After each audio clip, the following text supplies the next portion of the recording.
জুলাই সনদ হত্যার বিচারের পর যে কোনো সময় জাতীয় নির্বাচনের জন্য প্রস্তুত এনসিপি, জানালেন নাহিদ। ইসি ঠিকমতো কাজ করলে জুনের মধ্যেই ভোট সম্ভব, বললেন বিএনপি নেতা রিজভী। গণতান্ত্রিক ছাত্র সংসদের কোন্দলকে রাজনৈতিক রূপ দিতে ফায়দা নিতে নর্থ সাউথের ঘটনায় ছাত্রদলকে জড়ানোর অভিযোগ। পুরো সংগঠন নয়, ইন্ধন ছিল এক নেতার, বললেন সার্জিস।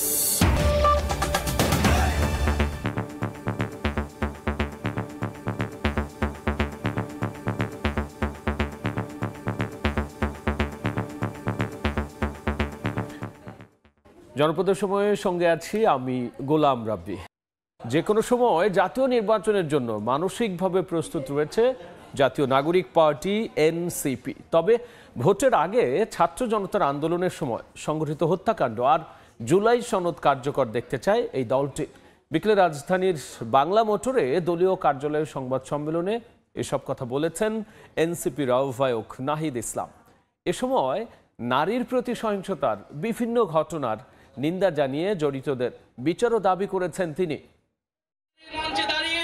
২৮ ফেব্রুয়ারি আত্মপ্রকাশের পর অনুষ্ঠিত হলো জুলাই অভ্যুত্থানের প্রেক্ষাপটে গঠিত নতুন রাজনৈতিক দল জাতীয় নাগরিক পার্টি এনসিপির প্রথম সাধারণ সভা। সভায় উপস্থিত ছিলেন দলটির আহ্বায়ক নাহিদ ইসলাম, সদস্য সচিব আক্তার হোসেন সহ শীর্ষ নেতারা।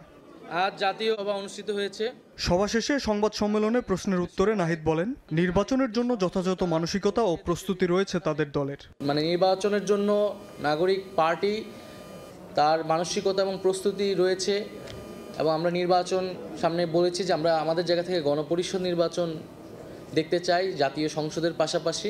তবে নির্বাচনের আগে আইন শৃঙ্খলা পরিস্থিতির উন্নতি, ছাত্র জনতার আন্দোলনের সময় সংঘটিত হত্যাযজ্ঞের বিচার ও জুলাই সনদপত্র ঘোষণা প্রকাশের দাবি জানান এনসিপির আহ্বায়ক। কেবলমাত্র নির্বাচনই জাতীয় নাগরিক পার্টি বা এনসিপির এই মুহূর্তের একমাত্র দাবি নয়। আমরা গণপরিষদ বা জাতীয় নির্বাচনের কথা বলছি, কিন্তু তার আগে আমরা দৃশ্যমান বিচার কার্যক্রম দেখতে চাই, এবং যে ঐক্যমত সংস্কারের জুলাই সনদ, যেটাতে সবার স্বাক্ষর হওয়ার কথা, জনগণ দেখতে পাবে কোন রাজনৈতিক দল জনগণের রাষ্ট্রের সংস্কারের পক্ষে আছে বিপক্ষে আছে, সেই জুলাই সনদটা আমরা নির্বাচনের আগে কার্যকর হিসেবে দেখতে চাই। পুলিশ প্রশাসনের কিন্তু একটা সুষ্ঠু নির্বাচন করার অভিজ্ঞতা দীর্ঘদিনের নেই, তাদের সক্ষমতা পরীক্ষা হয় না দীর্ঘদিন ধরে। সম্প্রতি নারীদের প্রতি সহিংসতার বিভিন্ন ঘটনার তীব্র নিন্দা জানিয়ে জড়িতদের দ্রুত বিচারের আওতায় আনতে অন্তর্বর্তী সরকারের প্রতি আহ্বান জানান নাহিদ। সাম্প্রতিক সময়ে চলমান যে নারীর প্রতি সহিংসতা ঘটছে, দেশের বিভিন্ন স্থানে ধর্ষণের মতো ঘটনা ঘটছে, ইফটিজিংয়ের মতো ঘটনা ঘটছে, আমরা সেই সকল ঘটনার তীব্র নিন্দা এবং প্রতিবাদ জানাচ্ছি, এবং এই বিদ্যমান পরিস্থিতিতে নাগরিক পার্টির পক্ষ থেকে এনসিপির পক্ষ থেকে আমরা উদ্বেগ প্রকাশ করছি। অন্তর্বর্তী সরকারের প্রতি আমরা আহ্বান জানাচ্ছি, অন্তর্বর্তীকালীন সরকারের প্রতি আহ্বান জানাচ্ছি জনপরিসরে যাতে নারীর নিরাপত্তা নিশ্চিত করা হয়, সেজন্য সরকার যাতে কঠোর অবস্থান গ্রহণ করে, নারী নিপীড়নকারীদের যাতে দ্রুত সময়ের মধ্যে যথাযথ বিচারের আওতায় আনা হয়। শীঘ্রই এনসিপির উপদেষ্টা পরিষদ গঠন করা হবে এবং ঈদের পর তৃণমূল পর্যায়ে দলীয় কর্মকাণ্ড বাড়ানো হবে বলেও জানান এনসিপি প্রধান। শাবাব ওয়াসি, সময় সংবাদ, ঢাকা। এদিকে নির্বাচন নিয়ে অন্তর্বর্তী সরকারের বিরুদ্ধে গড়িমসির অভিযোগ তুলে বিএনপির সিনিয়র যুগ্ম মহাসচিব রুহুল কবির রিজভী বলেছেন, নির্বাচন কমিশন সঠিকভাবে কাজ করলে জুনের মধ্যেই ভোট আয়োজন সম্ভব। রাজশাহীর ভুবন মোহন পার্কে গণঅভ্যুত্থানে শহীদ পরিবারের সদস্যদের সঙ্গে সৌজন্য সাক্ষাৎ শেষে একথা বলেছেন তিনি। শেখ হাসিনার মাধ্যমে ভারত বাংলাদেশকে তাবেদার রাষ্ট্রে পরিণত করেছে বলেও অভিযোগ করেন রিজভী। আমরা বিএনপি পরিবার এর আয়োজনে শেখ হাসিনা আমলে আইন শৃঙ্খলা বাহিনীর গুলিতে রাজশাহীতে আহত চাঁপাইনবাবগঞ্জের শহীদ পরিবারও অংশ নেয়। প্রতি শহীদ পরিবারকে 1 লাখ ও আহতদের 50,000 টাকা অনুদান তুলে দেন বিএনপির এই কেন্দ্রীয় নেতা।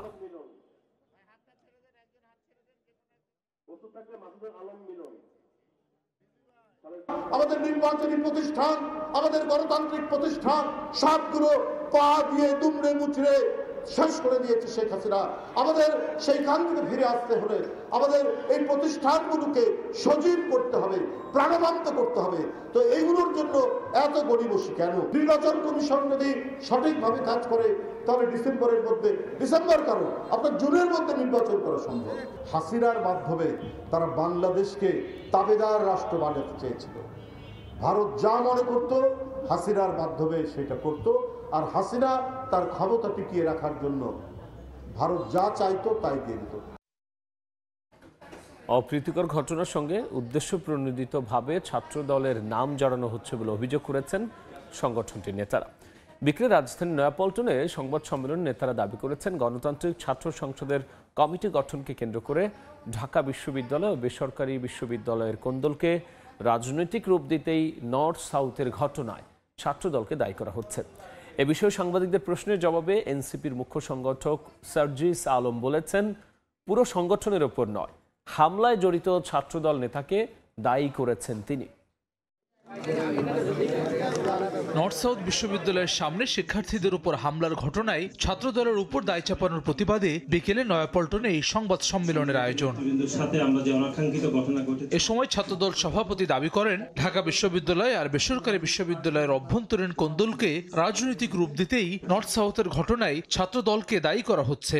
জুলাই আগস্টের গণঅভ্যুত্থানের পরে বেশ কিছু বিষয়ে আমরা সরাসরি বলছি, বিশেষ করে সার্জিস আলম, হাসনাত আবদুল্লাহ বলেন, কিংবা আরও দু একজন, মাসুদ খন্দকার রয়েছে, মাসুদ, তারা উদ্দেশ্য প্রণোদিতভাবেই ছোটখাটো ঘটনাতেও আমাদের ছাত্রদলের নাম জড়ায়। নতুন রাজনৈতিক বন্দোবস্তের কথা বললেও নাগরিক পার্টি পুরনো রাজনীতি করছে বলে অভিযোগ করেন ছাত্রদল সাধারণ সম্পাদক।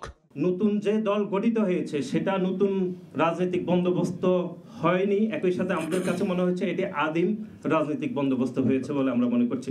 এদিকে বিকেলে বাংলা মোটরে এনসিপি কার্যালয়ে আয়োজিত সংবাদ সম্মেলনে সাংবাদিকদের প্রশ্নের জবাবে মুখ্য সংগঠক সার্জিস আলম জানান, পুরো সংগঠনের উপর নয়, হামলায় জড়িত ছাত্রদল নেতাকে দায়ী করেছেন তিনি। পুরো ছাত্রদল মানে একটা দল হিসেবে এটা করেছে, এটা কিন্তু আমি কথা বলিনি, বরং এটা বলা হয়েছে যে ছাত্র দলের একদম সেন্ট্রাল পোস্টে আহমেদ শাকিল যিনি আছেন, তিনি সেই জায়গায় ইচ্ছাকৃতভাবে এই বিব্রতকর এবং অস্বস্তিকর পরিস্থিতিটা তৈরি করেছেন। ওই ঘটনায় ছাত্রদল নেতার বিরুদ্ধে সাংগঠনিক ব্যবস্থা নেওয়ার আহ্বান জানান সার্জিস আলম। তাদের দলের যে নেতাকর্মী যারা রয়েছে, হাসান ওয়ালি, সময় সংবাদ, ঢাকা। এবার ঈদ কেনাকাটার খবর।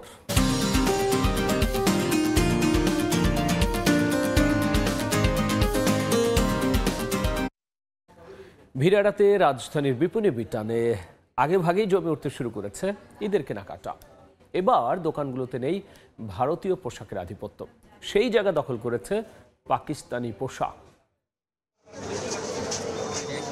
রমজান শুরুর পর প্রথম সাপ্তাহিক ছুটির দিন শুক্রবার সকাল থেকে ক্রেতাদের চাপ রাজধানীর বিপণী বিতানে। শেষ সময়ের ভিড় এড়াতে অনেকেই আগেভাগেই সেরে নিচ্ছেন কেনাকাটা। শুক্রবার, কালকে শনিবার, এই দুই দিন তো আমাদের সেল আমরা বেশি এক্সপেক্ট করি। আমি অনেক জায়গায় অনেক ড্রেস দেখেছি, ভালো হয়েছে, কিন্তু এখনো পছন্দ করি। পরে আসলে মানে বাচ্চা নিয়ে আমি হাঁটা জানা ভাই, বেচা কেন অনেক ভিড়। তারপরও ওই ম্যাডামের ভিতরে পাঠাইছি, আমি যেতে পারলাম না, বাইরে দাঁড়িয়ে রিসিভ। জুতা কিনবো, একটা টপস কিনবো, জামা কিনবো, আর গেঞ্জি কিনবো, আর প্যান্ট কিনবো। গত কয়েক বছর ঈদ কেনাকাটায় ভারতীয় পোশাকের আধিপত্য থাকলেও এবার চাহিদা বেড়েছে পাকিস্তানি পোশাকের, তবে বাড়তি দামের অভিযোগ ক্রেতাদের। চলতেছে পাকিস্তানি থ্রি পিস আর ইন্ডিয়ান কিছু কিছু মাল আছে, বেশিরভাগই পাকিস্তানি মোটামুটি এবার বেশি চলতেছে, দাম বেশি, অনেক দাম বেশি। বাচ্চাদের নিয়ে একটু হয়রানিতে আছে যে দাম একটু বেশি চাইছে, সবকিছু বেশি, দাম বেশি। বিক্রেতারা বলছেন, রোজার প্রথম দিকে তেমন চাপ না থাকলেও ক্রমেই বাড়ছে ক্রেতার উপস্থিতি। আজকে শুক্রবার হিসেবে লোকজনের অনেক উপস্থিতি দেখতেছি, আশা করি আজকে ভালো হবে আমাদের বেচা কিনা। এই পিছনে আবার হয় নাই, দুর্বল ছিল, আজকে একটু লোকজন দেখা যাচ্ছে, ইনশাল্লাহ আশাবাদী আজকে থেকে হবে। বিক্রেতাদের প্রত্যাশা, নানা প্রতিকূলতার মধ্যেও এবার ভালো হবে বেচা কেনা। ফরহাদুর রহমান, দেখছেন জনপদ সময়। চট্টগ্রাম সিটি কর্পোরেশনের সাবেক কাউন্সিলর জহুরুল আলম জসিমকে গ্রেফতার করেছে পুলিশ।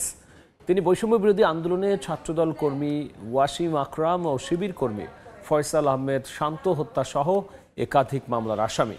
চট্টগ্রাম মহানগর পুলিশের একটি দল বুধবার গভীর রাতে ঢাকা থেকে জসিমকে গ্রেফতার করে। সকালে সংবাদ সম্মেলনে পুলিশ জানায়, জসিমের বিরুদ্ধে পাহাড় কাটা, হত্যা, অস্ত্র মামলা এবং পরিবেশ উপদেষ্টা সৈয়দা রিজওয়ানা হাসানের গাড়ি ভাঙচুর সহ 2 ডজনেরও বেশি মামলা আছে। এর মধ্যে নগরীর 5 লাইশ থানায় মামলা সংখ্যা 11টি। এ থানায় দায়ের করা একটি হত্যা মামলার আসামি হিসেবে জসিমকে গ্রেফতার দেখানো হয়েছে। এই ছিল জনপদের সময়।